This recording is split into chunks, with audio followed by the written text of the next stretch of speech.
الحاج محمد عبدالصمد نواب مرحوم کے اچانک سانحہ ارتحال پر ایک تعزیتی اجلاس صدر قاضی کریم نگر احمد منقبت شاہ خان کی صدارت ایس گارڈن کریم نگر میں منعقد ہوا، جس میں مختلف مکاتب فکر کے علماء اکرام و معززین سیاسی سماجی قائدین نے شرکت کرتے ہوئے محمد عبدالصمد نواب کی ملی سماجی خدمات کا تذکرہ کرتے ہوئے انہیں خراج عقیدت پیش کیا۔ اس موقع پر مفتی ندیم الدین صدیقی نائب صدر کل ہند علماء کونسل، مفتی غیاث محی الدین، مولانا خواجہ علیم الدین نظامی، جناب خیر الدین نمائندہ جماعت اسلامی، ریاض علی رضوی صدر ضلع حج سوسائٹی کریم نگر و دیگروں نے مخاطب کیا۔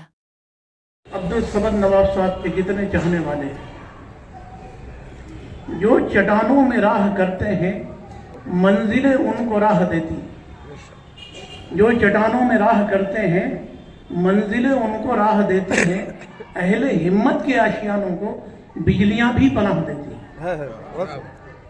تو عبدالصمد نواب صاحب ایک ایسی شخصیت تھی جن کے بارے میں جملہ بڑا وسیع پیمانے پر کہتا ہوں کہ ایک حرف چاروں طرف، ایک حرف ایک شخص تھا جو سب کی طرف تھا۔ کووڈ کے اندر جب اپنوں نے اپنوں کا ساتھ چھوڑ دیا، مگر اس شخص نے قوم کو پکڑا، یہ اس کی سب سے بڑی مقبولیت تھی۔ ایک دوسری کیا ہے، اس کی خدمات کا احاطہ کرنا مشکل نہیں، ممکن نہیں تو مشکل ضرور ہے کہ ان کی خدمات کتنی ہے، مگر ایک خدمات کی طرف علماء کو متوجہ کرتا ہوں کہ جو کام علماء کو کرنا چاہیے تھا مگر علماء نے اپنی انا کے خاطر وہ کام نہیں کیا۔ میں جملہ سخت بولتا ہوں اور بولوں گا، علماء نے اپنی انا کے خاطر نہیں کیا کہ تمام مکاتب فکر کو علماء کو جمع کر دیا، وہ شخص جبکہ وہ عالم نہیں تھا۔ ایک کام ہماری ذمہ داری تھی، ایک کام ہم کو کرنا چاہیے تھا، ہم نے نہیں کیا۔ آج ضرورت ہے کہ ہم کریں، آج ضرورت ہے کہ ان کے چھوڑے ہوئے مشن کو پورا کریں۔ عبدالصمد نواب کی سب سے بڑی تعزیت کیا ہے؟ اللہ کی بارگاہ میں وہ چلے گئے، اللہ کی عدالت میں، اللہ ان کی مغفرت کرے۔ جس طرح سے غریبوں کے لیے اس کے ہاتھ اٹھے تھے، ایسے ہمارے ہاتھ اٹھ رہے ہیں اللہ کی بارگاہ میں کہ اللہ اس کے درجات بلند کرے۔ یہ ہمارے ہاتھ اٹھ رہے ہیں۔ سب سے بڑا کام ہمارا کیا ہے؟ عبدالصمد نواب صاحب کے کرنے کے لیے کیا کام ہے کہ ان کے چھوڑے ہوئے مشن کو پورا کرنا۔ چھوڑا ہوا مشن کیا ہے؟ ایک جہتی اتحاد اتفاق کے ساتھ قوم مل کر کے رہے، یہ سب سے بڑا مشن ہے۔ اس مشن کو فراموش مت کرو۔ آج کے حالات اچھے نہیں ہیں، بہت خراب حالات ہیں۔ قرآن کریم میں نے کہا کہ آزمائش کے دور میں اسلام برا ہے، میں کہتا ہوں کہ سب سے زیادہ چریٹی کرنے کا اسلام نے حکم دیا ہے۔ خدمت خلق، نماز پڑھنا، روزہ رکھنا، زکوٰۃ دینا، حج کرنا، یہ عبادت ہے۔ عبادت کا قبول ہونا ایک خدمت خلق ہے۔ جب تک آپ بندوں سے اچھا نہیں، آج لوگ کہتے ہیں کوئی تہجد پڑھتا ہے، 5 وقت کی نماز پڑھتا ہے، روزہ رکھتا ہے، حج رکھتا ہے، یہ اس کے مسلمان ہونے کی علامت نہیں ہے۔ آپ دیکھیں کہ لوگوں کے ساتھ اس کے معاملات کیسے ہیں، لوگوں کے ساتھ اس کی خدمت کیسی ہے۔ یہ شخص ایسا تھا، اللہ کے نبی صلی اللہ علیہ وسلم کا ارشاد ہے کہ تم میں بہتر آدمی ہو ہے جس کا کسی انسان کے لیے دل تڑپ جائے، یہاں تک کہ پڑوسی کے کتے کو بھی مت مارو اگرچہ کہ اس کو تکلیف ہو جائے۔ اسلام اتنا وسیع تر ہے، آج دنیا کو نظام اسلام سمجھانے کی ضرورت ہے۔ میں کہتا ہوں کہ تمام جماعتوں کو ایک کیا، یہ جملہ نہایت ہی ٹھیک نہیں ہے۔ تمام جماعتیں ایک ہی جماعت ہے، اللہ اور اس کے رسول، قرآن، یہ ہماری جماعت ہے۔ تمام مکاتب فکر کے لوگوں کو ایک جٹ ہو کر کے ہمیں کام کرنے کی ضرورت ہے۔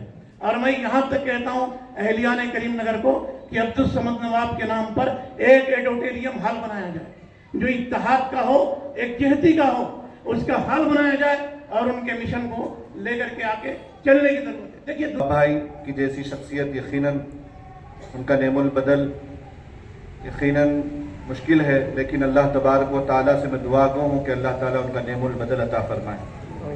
حاضرین کرام، ان کے خدمات سب کو معلوم ہیں، روزے روشن ہیں، اور میں اس کو کیا کروں، میرے پاس الفاظ بھی نہیں آ رہے کہ میں ان کے بارے میں کیا بتاؤں، کیونکہ الحمدللہ نواب بھائی کے ساتھ ویسی ہماری محبتیں تھی اور ان کے دل میں ہمارے لیے بڑی عزت و احترام تھی۔ جب بھی کوئی معاملہ ہوتا مشورہ کرتے, جیسا کہ آپ نے سنا علماء اکرام سے مشورہ کرنا, ان کے مشورہ کرتے اور پھر مشورہ کرنے کے بعد اس کو الحمدللہ اس کو مکمل کرتے. اور سب سے صفتوں میں عظیم صفت ان کے اندر ہم نے یہ بھی پائی کہ ان کے پاس تکبر نہیں تھا. بڑے بڑے کام کرتے لیکن ان کے پاس ایٹیٹیوڈ نہیں تھا کہ میں یا تکبر کرنا کہ میں یہ انا نہیں تھی ان کے پاس. اس وجہ سے اللہ تعالیٰ نے ان کو اتنا ہر بچے سے بڑے سے محبت سے پیش آتے, ہر ایک کے ساتھ اچھا تعلق رہتا, ایک اچھے قائد بھی تھے وہ, ایک اچھے سماجی خدمات گزار بھی تھے وہ. اور اسی طرح کہتے الحمدللہ کبھی واعظ و نصیحت کرتے, کوئی پروگرام میں شرکت کرتے تو پھر فوری کال آتا نواب بھائی کا. میں بھی سوچتا نواب بھائی کا فون آنے والا ہے, فون کرتے مولا میں نے کچھ جملے ایسے ویسے بولے, کیا کیسا کیا؟ میں بولے تو بہت اچھا کیا نواب بھائی. تو پھر اس کے بعد کبھی ایسی ملاقات میں بولتا کہ نواب بھائی بہت اچھا آپ نے وہاں پہ بولے, آپ بہت بہترین بولے. تو نواب بھائی یہ بولتے مولانا دیکھیے اپنے اوپر نہیں رکھتے, یہاں پر بھی آپ ارے میں بولا بول کے ایسا نہیں بولتے, مولانا یہ آپ علماء کی صحبت کا نتیجہ ہے. اور خاص طور پر مرحوم مغفور اکرام علی صاحب کا ذکر فرمایا کرتے. مرحوم اکرام علی صاحب کی مجھ پر بڑی عنایتیں ہیں, انہوں نے مجھے بہت کچھ سکھایا ہے.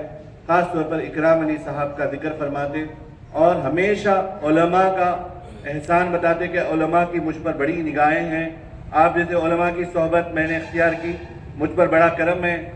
یہ کبھی یہ نہیں کہتے کہ میں نے ایسے کیا, بلکہ یہ کہتے کہ آپ کی جو بھی بولا علماء کی صحبت ہے اس لیے بول سکا میں, کچھ بھی رہا تو بولیے, آپ میری اصلاح کیجیے, تصحیح کر دیجیے.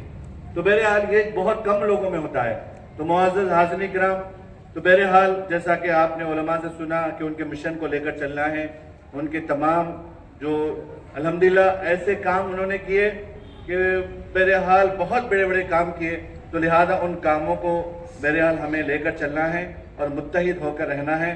اور ساتھ ساتھ میں ان کی فیملی کو سلام کرتا ہوں اور خاص طور پر ان کے اہل خانہ کو سلام کرتا ہوں. اہل خانہ کے لیے انہوں نے کیا وقت دیا پتہ نہیں, لیکن ملت کے لیے بڑا وقت دیا. ان کے اہل خانہ, ان کی اہلیہ, ان کے بچے سب, بہرحال ان کے اہل خانہ کو میں سلام کرتا ہوں, ان کے گھر والوں کو سلام کرتا ہوں کہ انہوں نے بھی ملت کے کام کرنے پر ان کا سپورٹ کیا. ورنہ کوئی مرد کو اتنا وقت کہاں ہے کہ ملت کے کاموں میں مصروف رہیں. لیکن نواب بھائی کی فیملی, نواب بھائی کی سپورٹ بنی, ساتھ بنی, ان کے تمام رشتہ دار ان کا سپورٹ بنے تو وہ ملت کی خدمت گزار بنے. تو جیسا کہ آپ سب کو معلوم ہے کہ ہمارا تعلق ٹرانسپورٹ ڈپارٹمنٹ سے ہے, تو کئی مسئلے ہوتے تھے, ایکسیڈنٹس ہوتے تھے, کیسز ہوتے تھے. تو ہم والد صاحب سے وہیں ہمارے چاچا, ہمارے محمد بھائی سب پوچھتے تھے وہاں جانا ہے, یہاں بولتے تھے کہ نہیں یہاں چہرے فیصلے کمیٹی ہے اس کے بعد جائیں گے. تو ہم بولتے تھے کہ پاپا گھر تک دیر ہو جاتی, کچھ پرابلم ہو جاتا, دیکھیں گے اللہ بڑا ہے, پہلے ادھر بات کرنے کے بعد ادھر جائیں گے, 2 بجے کے بعد جائیں گے.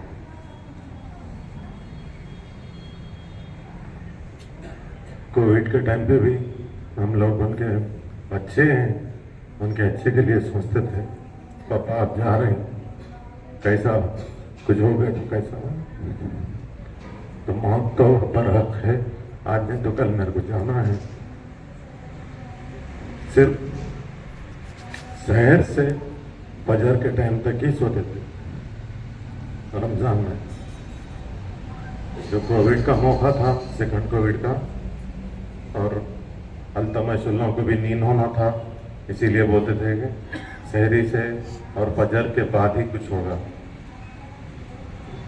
بہرحال بہت سارے ایسے چیزیں ہیں جو ہم بتاتے گئے تو ٹائم بھی بس نہیں ہوتا. اس میں ہمارے والدہ کا بہت بڑا رول ہے, کبھی ہم کو جانے کے لیے نہیں روکتے تھے. جیسا کہ علیم صاحب نے بتایا کہ ہر چیز پوچھ کے کرتے تھے علماء سے, مفتیوں سے. کبھی بہتر گزر ہو گیا تو بھی ان سے فون کر کے معذرت چاہتے تھے. ان کے سوچنے کا انداز تھوڑا الگ رہتا, اور کبھی خدا نخواستہ کچھ فیصلہ اگر سے اگینسٹ بھی لے لیے